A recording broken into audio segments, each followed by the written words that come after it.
better ball team.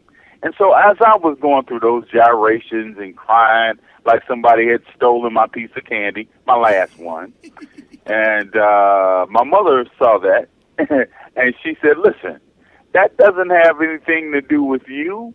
You don't get any of that money.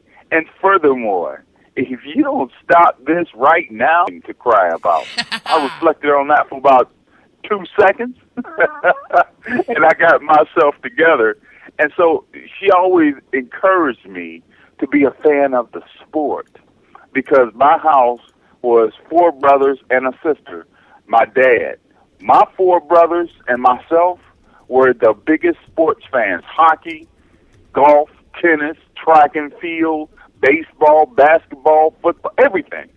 And so she tried to instill in me a love of the sports, period, the entire sport, so that now, when the Browns left, I got to exercise that. And so my favorite team in the NFL right now is all of them.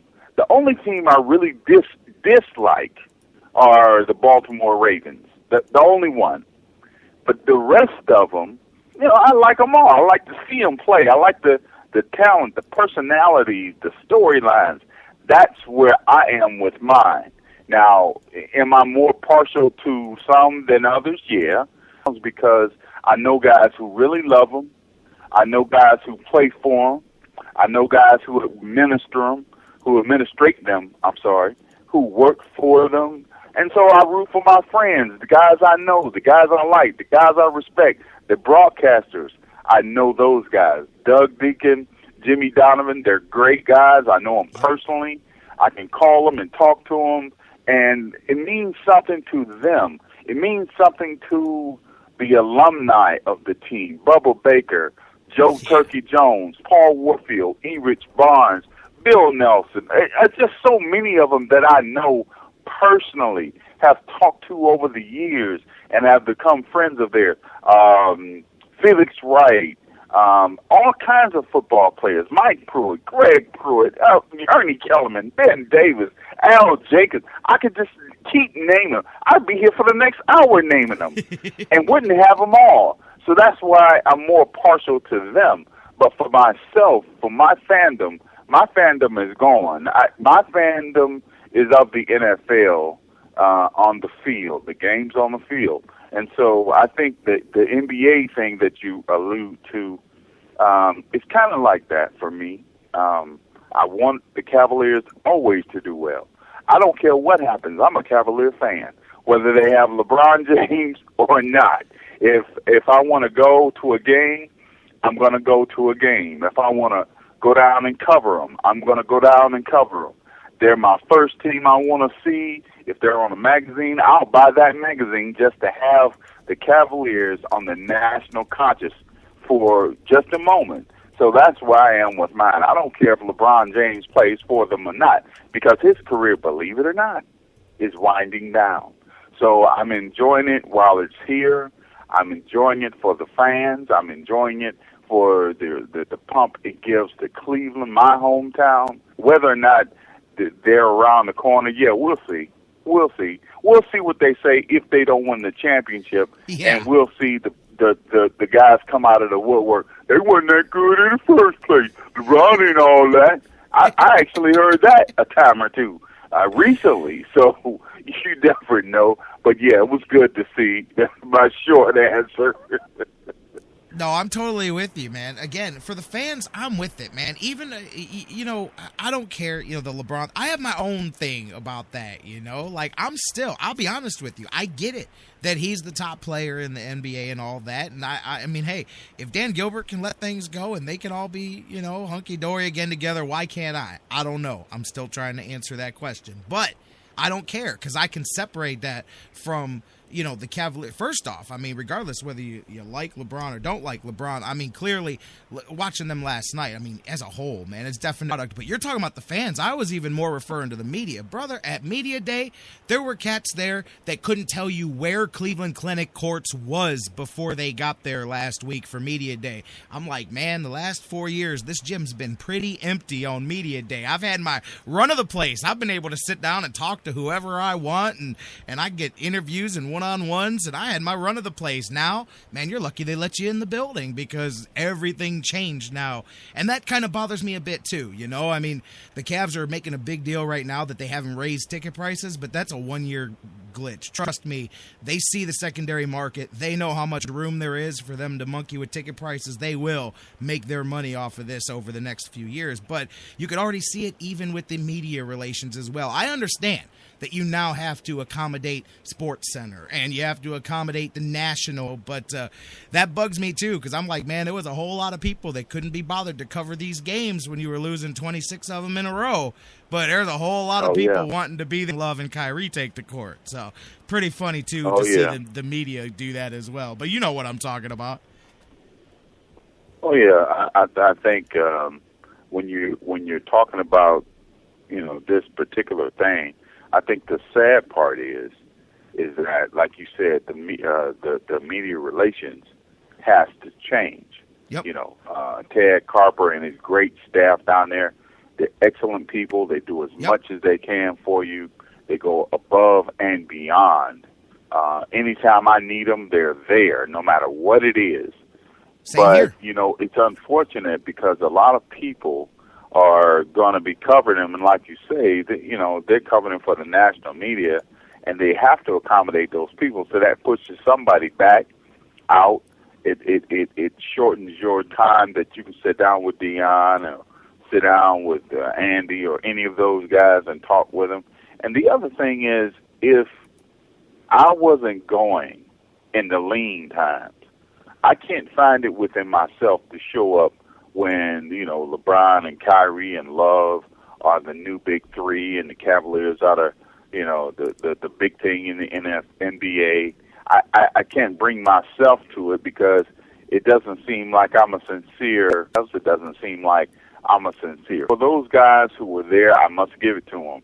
The Kenny Roters, Greg Brenda, some other guys that I know were there during the lean times and have gone through lean times with them to show up. Hey man, that's what it's all about. You know, you deserve to cover some good sports, and that's why I'm glad to be covering the Browns now, because they seem to be turning the corner. As I told you last week, I think the team has turned the corner and is starting to understand the close gap between where they are, who they are, and where they want to be and who they want to be. It's just a question of, do they believe it really, or do they believe, you know, it depends on the standings. And I look at the team, I don't see anybody who are the type of team Cleveland cannot play with. And I suspect they can play with both teams, but going in the door, you say, well, they're going to lose that game. Just like if you look at the Browns are averaging around 25 points a game, and they're giving up around 25 points a game. If you look at the number of points they've scored this season, they've scored 74, and they've given up 77. And we know that it's a matter of just a play or teams, which could change the outcome. The two games they lost, they could have won, and some people will even say should have won. And the game they won, they could have lost. Some people will say should have lost. That's just how close this season is for the Browns. And I think now that the bye is over, they can get a chance to look at themselves in a mirror and say, all right, this is what we are. This is what this season is so young because it's only 3 games in for them. And now this is a time where they can make hay because the schedule coming up is not get a weakened Pittsburgh team. That's not that well. They're good like always, but they're not that good. They get a rematch with the Ravens, who they should have beaten the first time. Except this time they get to do it where they get the most confidence bump in Baltimore. I mean, they have Jacksonville. They play Tampa Bay, I believe. The Raiders. The Raiders are the worst team in the NFL by far. By far. Their coach. Not even close. You know? Not even close. And so I think the most dangerous thing about the Raiders is that they get a legitimate NFL coach. Now, whether or not he'll be able to bring his talent, a sad assortment of talent, no mistake about that, it remains to be seen. But the Browns, they don't get well against them. So there are some challenges as the Browns get set to start their quota of the season against the Tennessee Titans this Sunday down in Nashville.